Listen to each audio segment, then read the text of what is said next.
নমস্কার সবাইকে। সবাই কেমন আছেন? আশা করি সবাই খুব ভালো আছেন। আমিও ভালো আছি। আজকে আমি ঘরে থাকা কিছু সামান্য উপকরণ দিয়ে আমি আপনাদের দই ইলিশ তৈরি করে দেখাবো। তো চলুন দেখি। প্রথমে আমি মাছগুলোকে লবণ হলুদ দিয়ে মেখে কিছুক্ষণের জন্য রেখে দেব। তারপরে আমি এখানে নিয়েছি পোস্ত বাটা আর সরিষা বাটা। তারপরে আমি এখানে আগে থেকে কিছুটা টক দই ফেটিয়ে নিয়েছি। তারপরে আমি এই টক দইয়ের মধ্যে পোস্ত বাটা আর সরিষা বাটাটা দিয়ে দিচ্ছি।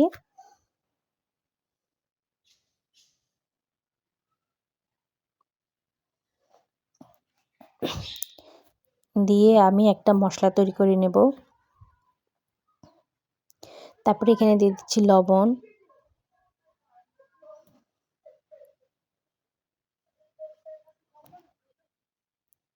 তারপর দিচ্ছি চিনি। চিনিটা আপনারা চাইলে স্কিপ করতে পারেন, যার যা স্বাদ অনুযায়ী সে দিবেন।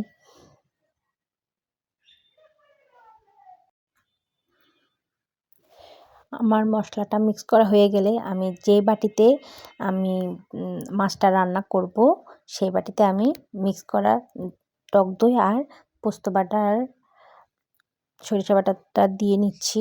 দিয়ে আমি মাছগুলোকে সাজিয়ে নিচ্ছি।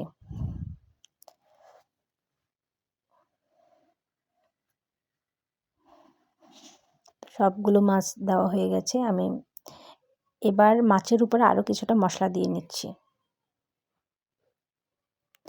দিয়ে আমি মিক্স করে নেব। তারপরে এখানে দিয়ে দেব কয়েকটা কাঁচা লঙ্কা।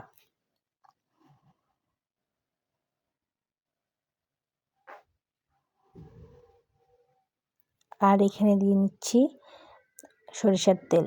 এখানে সরিষা আর পোস্ত বাটার সময় আমি এখানে কাঁচামরিচও বেটে নিয়েছি। আর এখানে আমি গুঁড়ো মরিচ ইউজ করব না।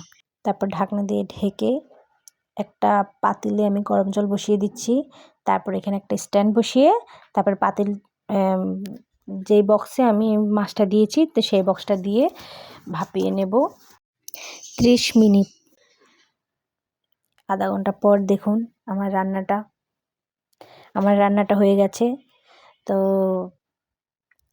কেমন হয়েছে অবশ্যই জানাবেন। খেতে অনেক টেস্ট হয়েছে। ইলিশ মাছ তো যেভাবে রান্না করা হয় ওইভাবেই মজা লাগে খেতে। তো সবাই অনেক বেশি ভালো থাকবেন।